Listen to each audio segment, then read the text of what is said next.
Welcome to the Face-to-Face Ministries podcast. I'm Kathy Little. And I'm Melinda Wilson, and we are talking all things inner healing, true connection with Jesus, and the full benefits package of the cross. Thank you for joining us. Hey there, and welcome to the Face-to-Face Ministries podcast. Yeah, we are at episode 13. Episode 13. That's wow. Pretty crazy to think that we are already at 13, but there is so much more coming. So what are we doing today, Melinda? Today we have the honor of introducing you to Dr. Karl Lehman, and that's Lehman. He is a psychiatrist, board-certified MD who lives in the Chicago area, who also happens to love the Lord very much, and he created a inner healing model called the Immanuel Approach. Immanuel, God with us. Yes. So that would be based on connection with Jesus. Connection face-to-face with Jesus. Yeah. And this particular model is, I would call it, our foundational approach. Even though we have been cross-trained in several different prayer models, this would be the foundation to spring from, because it's all about helping people get a good, clear connection, interactive connection with Jesus. So every prayer modality that we present on the podcast can stem up out of this or be incorporated with this. So I've been waiting to get this content out. I think it is so paramount. It's like a keystone for inner healing.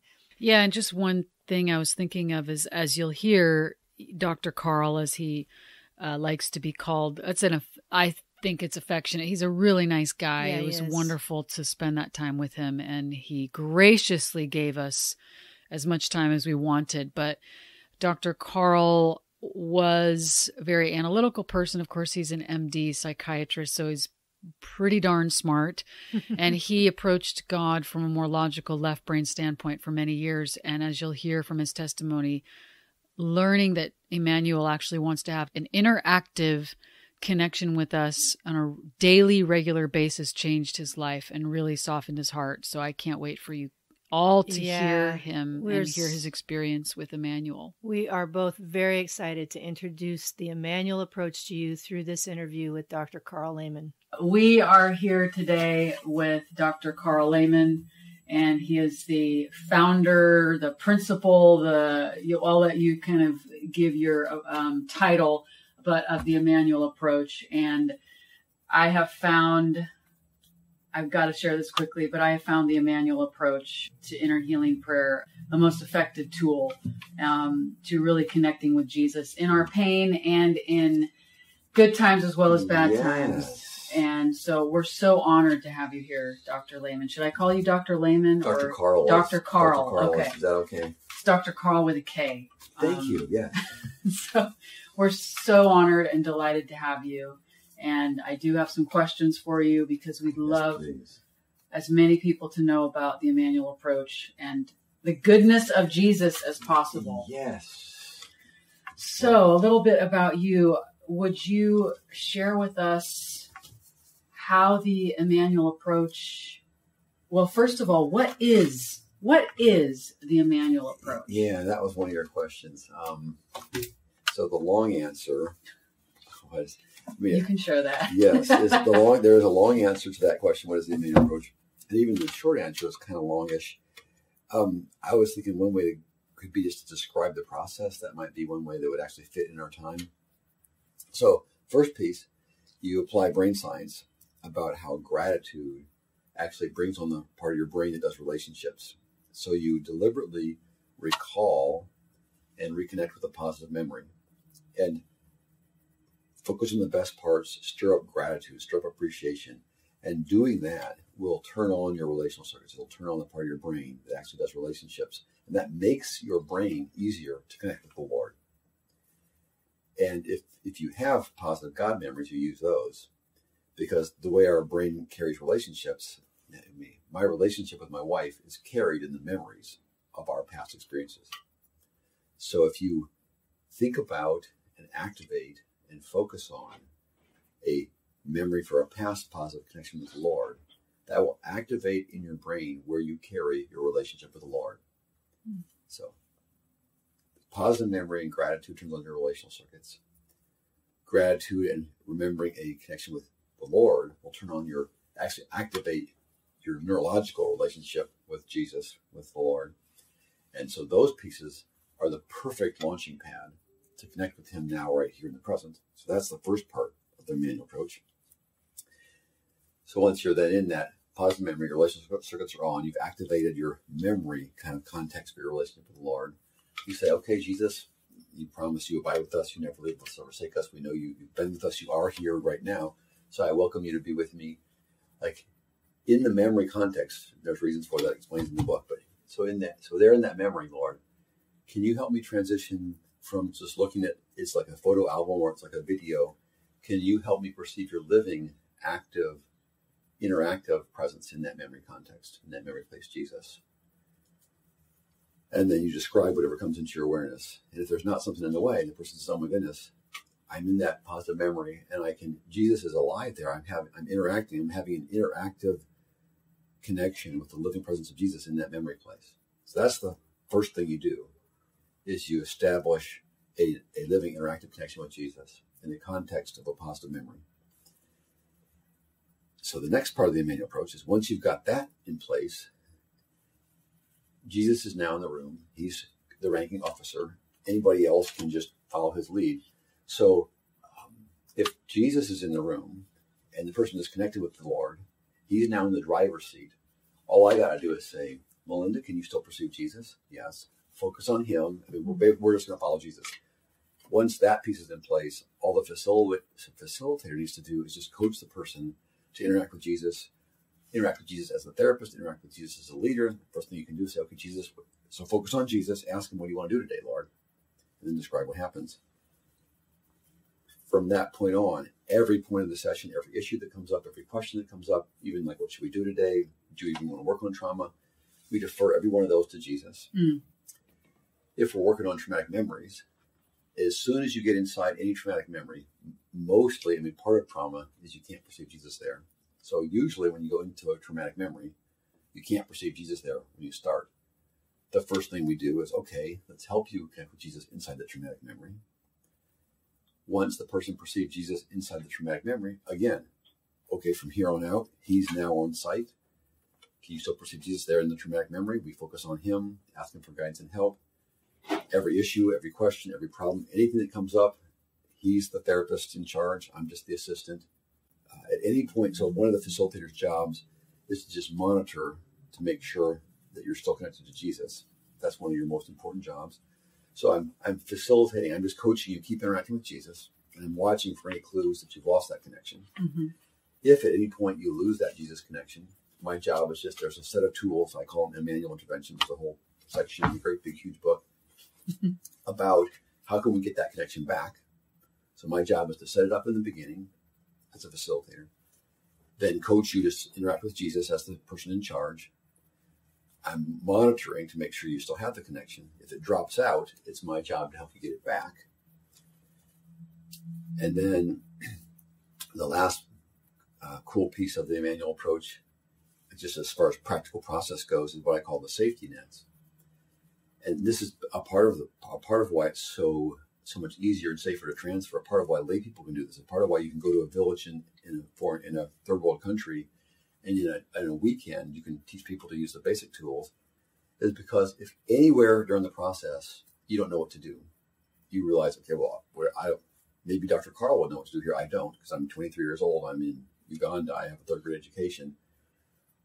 All you got to do is say, okay, I'm not sure what to do here. Let's go back to the original positive memory and connection with Jesus.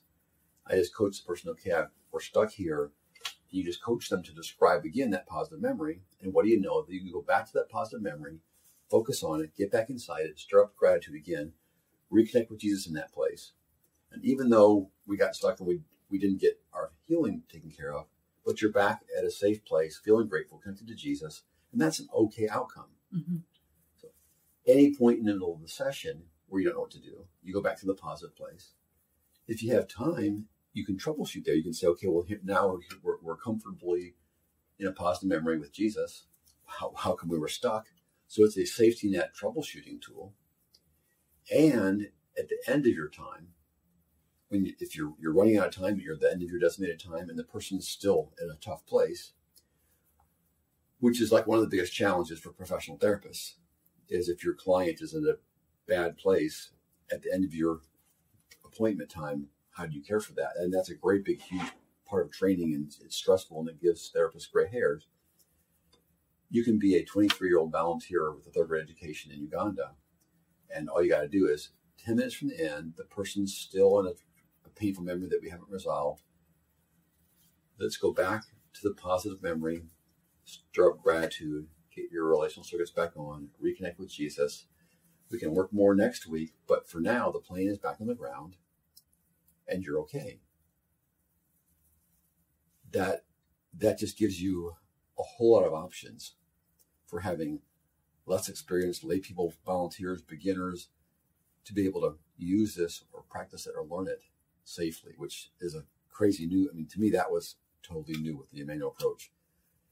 And the second safety net is that if I'm doing a group or if I'm training beginners, I say, okay, so initially, positive memory, gratitude, connection with Jesus. If the person does not get a connection with Jesus in their positive memory, they don't go work on painful memories. And we've discovered that most of the people who get into trouble and things turn out badly are the same as the ones who aren't able to get that original connection. So it's like if someone told you you're doing some kind of thing where you have people on a high wire or doing dangerous stunts, and if somebody said, oh, these 8 people are the ones who are going to get injured today, you'd say, oh, well, those 8 people are going to sit and watch. That'd be a no-brainer, right? So it's like that's sort of what the Lord has given us there, that the people, for whatever reason, and it may be that they got a connection yesterday and they'll get a connection tomorrow, but if right now, whatever the deal is, you can't get a connection with Jesus, you're one of the people who's going to get injured today. And as the director, I would just say, hey, let's just skip that part. Instead of having you do the stunt and get injured and go to the hospital, since God told us, we have some, prophetic, miraculous way of knowing that, I just say, why don't we just have you sit and watch, and we'll just skip the part of getting injured and going to the hospital. And to me, with the safety net of being able to go back to the safe, positive place, and the safety net of the people who can't do that, we don't send them into the dangerous place. Those two pieces have hugely, dramatically protect this approach, even with lay people, volunteers, from bad outcomes. So that would be one way to summarize the Immanuel Approach. There's the real short crash course, 5.5-minute summary. Well, so this is off script, but you keep talking about connection with Jesus, and that's really a key word here, because our whole ministry is face to face, and our vision is connecting people to Jesus. Right. And so I love that you kept saying the connection to Jesus, because that's what our whole vision and passion is. So connecting connecting people face to face, giving them tools to do this. And of course, Immanuel is something that we've been doing for years. So why does that need to be off script? What is it? What's that? Why does that need to be off script? No, it's not. So I guess there's 2 questions here. What does it mean to have a connection with Jesus? And 2, why is that important? Why is it important to have a connection with Jesus? And so I'll even add, when I'm teaching a seminar, I'll say an interactive contingent connection with Jesus. Okay. So it's not, because there's a subtle way the person can just say, well, it just feels sure I know God's with me. I sort of feel a vague sense of reassurance. That's good. But like when you have a friendship, you can feel that a big part of having a meaningful friendship is you have to communicate back and forth. It's not just like, oh, I met this person and she walks along beside me. We never talk. I don't know anything about her, but she smiles and it just somehow I don't feel as lonely. Mm-hmm. Well, that's better than nothing. Mm-hmm. But having an interactive connection where I say, well, hey, I'm scared right now. Mm-hmm. And you say, don't worry, I'll be with you. And I say, yeah, but I'm still having that interaction is obviously just like so obvious that it's almost like everybody's thinking, why are you even talking about it? But there's a whole lot of folks who they've never experienced a tangible sense of Jesus' presence that includes, it feels like we actually communicate back and forth. We have an interaction. I can actually communicate with Jesus. I feel like he hears me, and I feel like he responds. And that big word contingent is like his response is contingent on if I'm smiling, he's happy with me. If I'm sad, like, oh, he's actually crying with me. If I ask a question, I feel like I get a response that is a response to my question. So an interaction where his responses are actually directly responding to, contingent upon what's happening with me. That package right there, that's really at the center of any real relationship. And it's nice just to, in faith, know that God is with me. Yeah. But having a tangible, subjective experience of his friendship, living, interactive, back and forth, he's responding to what's happening in my heart.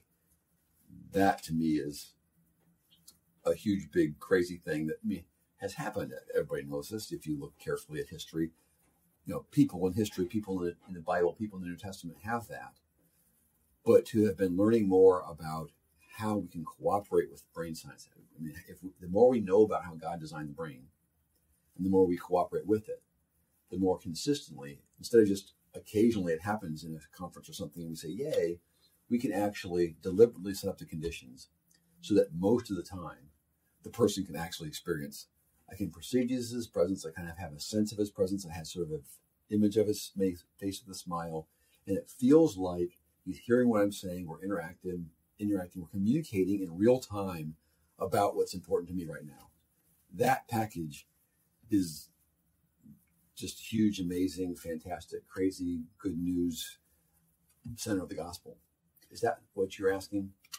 Or did I miss the question? I think it does address that.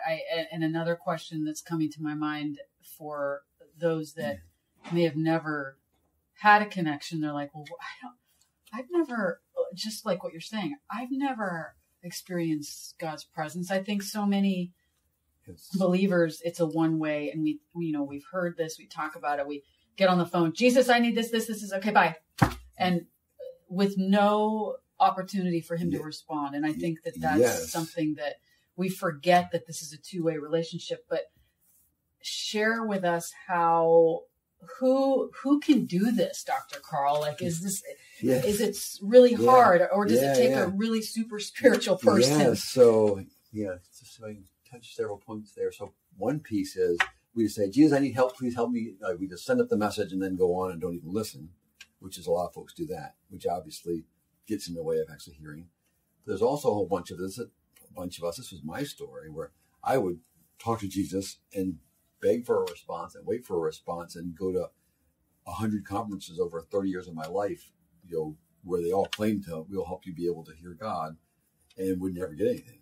I would beg God to talk to me, but not be able to perceive much of a response. I mean, there's a whole chapter in here about my experience, little teeny, faint little whispers, but never a tangible perception of his personal living presence. I think that there's sometimes a misperception that, and because I've talked to many people, only the pastor, only someone really spiritual can hear God. Yes. So let me touch this. Yes, good question. So part of the amazement has been,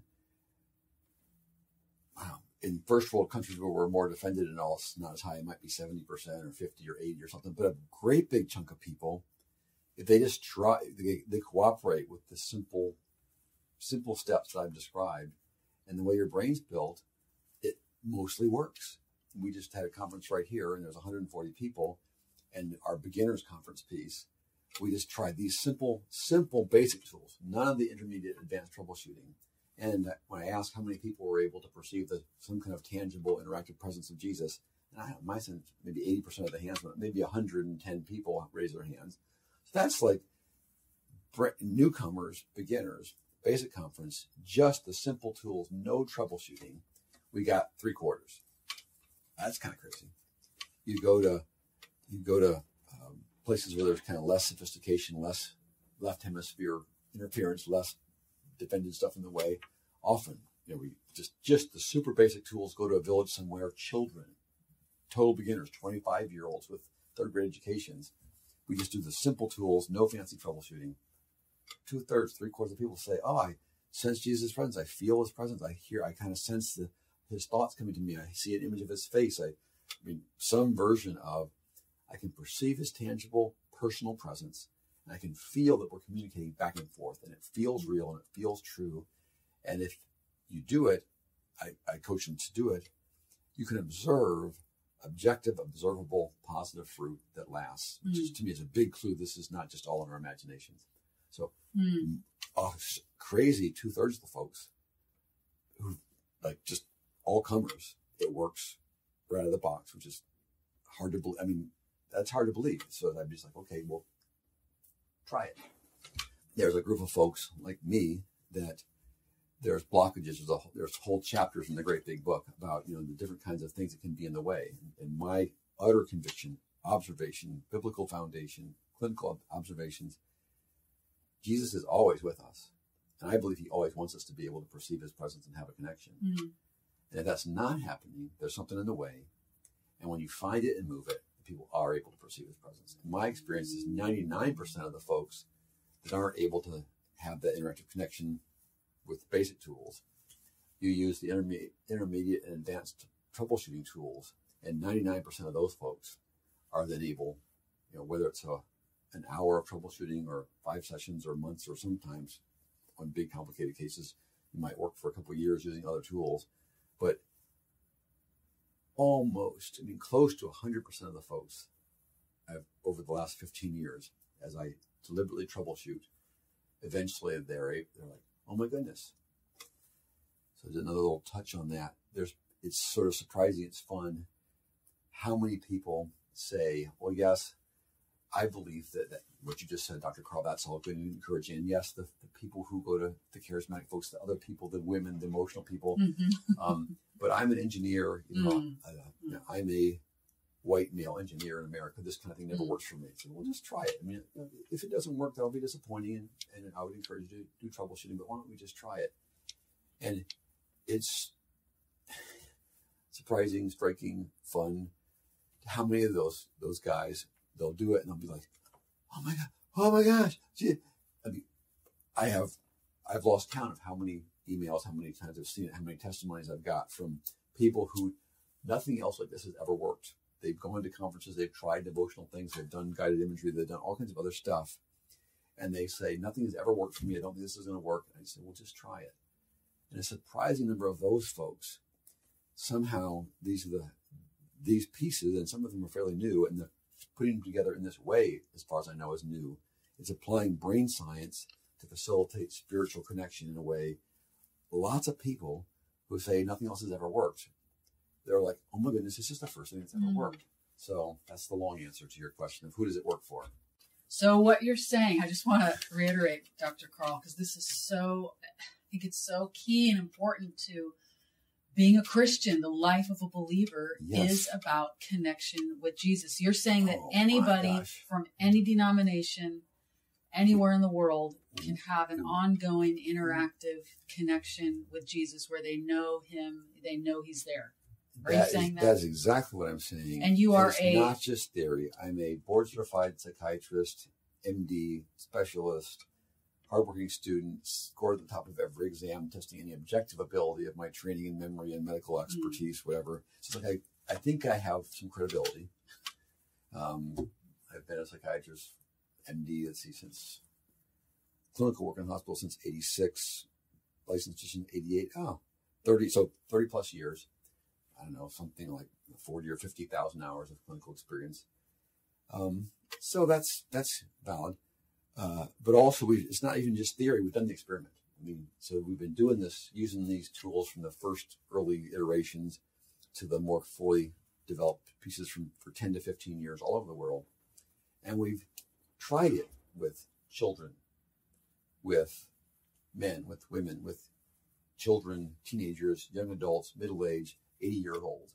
We've tried it in the United States and Scotland and Ireland and England and New Zealand and Australia and Canada and Mexico and Guatemala and El Salvador and Georgia, the country, and Azerbaijan and Iran and Saudi Arabia and I don't know, Rwanda. I mean, just like villages, educated, non-educated. In fact, the more educated, the more you can live with the illusion that you're in control, and that tends to get in the way. But educated, non-educated, Chinese, Indonesian, Malaysian, African, North American, we've tried quite a few things, and most of those folks, it works. And like I said, there's, whether it's a 10% or a quarter or 30%, depending on where you are, that have to do more troubleshooting. But everywhere we went, age groups, racial groups, socioeconomic groups, most of the people with a fairly small amount of basic tools and troubleshooting, it works. I mean, that's crazy. That's amazing. That's fantastic good news. And I kind of also did the experiment. I did 40 years of Christian life, just basically written word, faith, left hemisphere, no tangible experience of Jesus' personal friendship presence.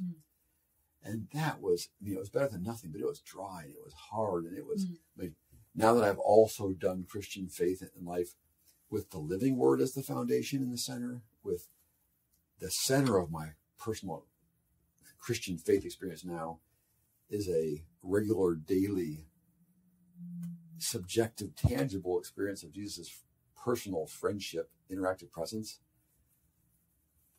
That is the other one was better than nothing, but it's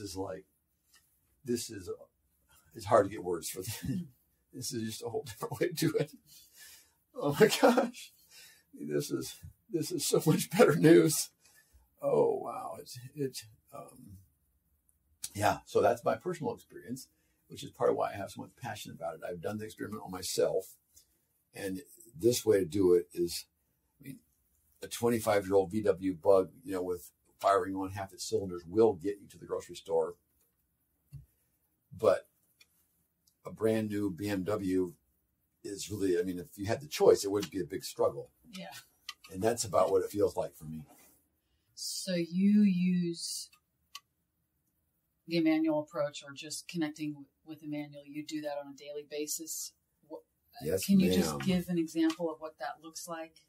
So for me, this is I tend to be hardcore. I don't take no prisoners. If I figure something out, I do it all the way.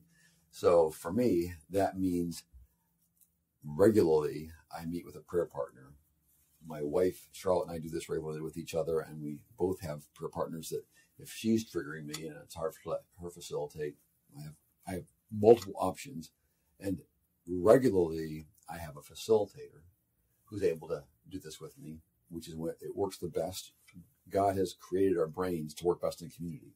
So there's powerful neurological stuff about this. It will work better and be more powerful consistently always if you do it with another human being, with a face and a relationship. And God built your brain to do it that way. And I make it happen. I do that on a regular basis.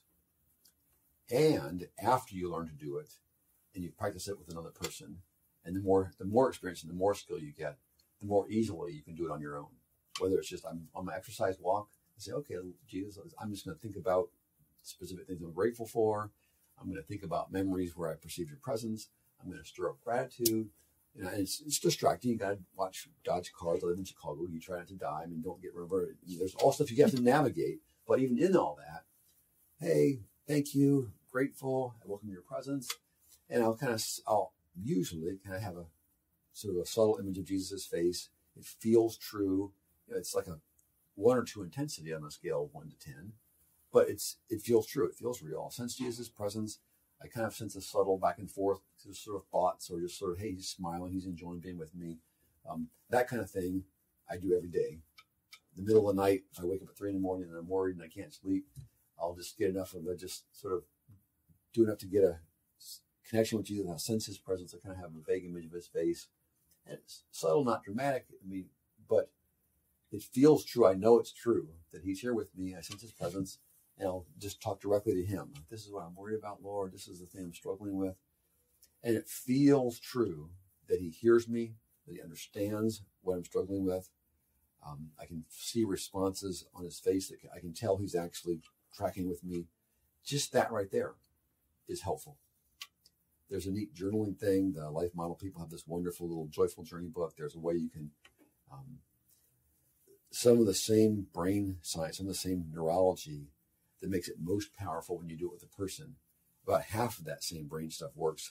Journaling helps get the language. There's a little journaling thing that helps doing it on your own, effective. Then there's lifestyle pieces. I got a whole chapter in the book about, well, actually it's on the website, a supplementary chapter.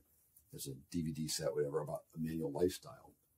There's habits you can learn that you incorporate into your day of being able to notice when your relational circuits go off and then take responsibility for getting them back on. Now, what that means is more and more of the time, your normal state will be, your brain will be in a position where it's easier to connect with the Lord and hear his voice, perceive his presence. So that's another piece like of what I do all day. All those things, you put them together and it'll be easier for you to perceive God's presence, establish that connection with Jesus, have the interaction, sense his response, his guidance, his responses to you. You put all those things together, it's easier. It'll happen more often. When it does, it'll be clearer and stronger. It'll last longer. Every aspect of your actual living connection with Jesus' abiding presence will get better if you implement this stuff as a part of your everyday life. I love the Immanuel Approach so much. It's so gentle. Oh man, it is so, it is very gentle. And I've heard people call it a joy sandwich. This is all about getting to a positive connection, a place of appreciation, a positive memory, and inviting Jesus into that and choosing to be interactive and allow him to speak rather than all those quick hurried prayers. Oh God, help, this, and then not even being quiet to hear him respond. So what a beautiful approach this is. And it is a reflection of the ongoing connection he wants to have with us on a daily basis, right. And also how he created us to be in relationship with right. each other, not just with him, right. but with one another. And we can practice it together also. Yeah. So the book that he kept referring to, he kept saying, well, there's a chapter in the book about this, and there's a chapter in the book about this, or 3 chapters about this. We wanted to let you know how to get a hold of that resource. It's actually called the Immanuel Approach for Emotional Healing and for Life. It's a pretty substantial book. It's about, well, it's over 700 pages. I have it. And no, I have not read the whole thing, but you can read it in bits and spurts, and it's so helpful. Well, it's loaded with testimonies as well, mm-hmm. with the benefits of the Immanuel Approach. He does have a website, ImmanuelApproach.com, and there's a lot more information there that you can look at, and you can find the resource tab will lead you to where you can get the Immanuel Approach for emotional healing and for life. It's only about $30. We did look on Amazon to see if it was there, and some people are reselling it for 3 times that much. So we would not recommend you go to Amazon for it, but you can get a hold of it at ImmanuelApproach.com on the resource tab. And we would love for you guys to have access to that as well. There's a lot more of this interview. And, you know, we did go longer with this interview. I usually try to keep them shorter just so that the episodes are not too long. But these 2 pieces that we did today, those were really significant. They needed to be one big chunk. And what we're noticing is part 1 tends to get more focused than part 2 or 3 mm-hmm. or 4. And we don't want people to miss this. And so that's why this episode is a bit longer. And we're not going to take up a whole lot of time talking about it because Dr. Karl really did a beautiful job explaining it. And we have so much more from that interview. And I'll tell you, he shares some stories later on in the interview that are so powerful. Just how being connected with Jesus can really transform. And that's what our tag is. True connection changes mm-hmm. everything. Well, thank you for listening. And we hope that you tune into the next podcast. But if you have any questions, please don't hesitate to contact us through our website at face2faceministries.org, all one word. Like us on Facebook, follow us on Instagram at face2facemin, and sign up for our monthly newsletter. And do us a favor also, if you're enjoying this podcast, please subscribe and give us a 5-star rating and write a review on whichever platform you listen to the podcast on, and share. Yeah, share it with your friends. And, I'm finding out that some people don't really know how to rate and review. And so many podcast apps are available out there. I know you can do it in iTunes pretty easily, but if you need help learning how to do that, just Google it. Like, how do I leave a review on such and such?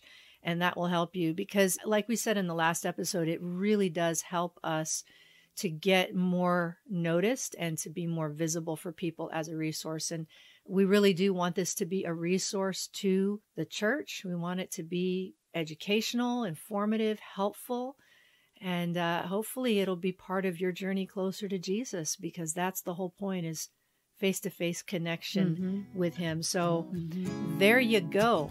There you go. Part 1 of the Immanuel Approach. All right. Awesome. We'll see you next time. We'll see you soon.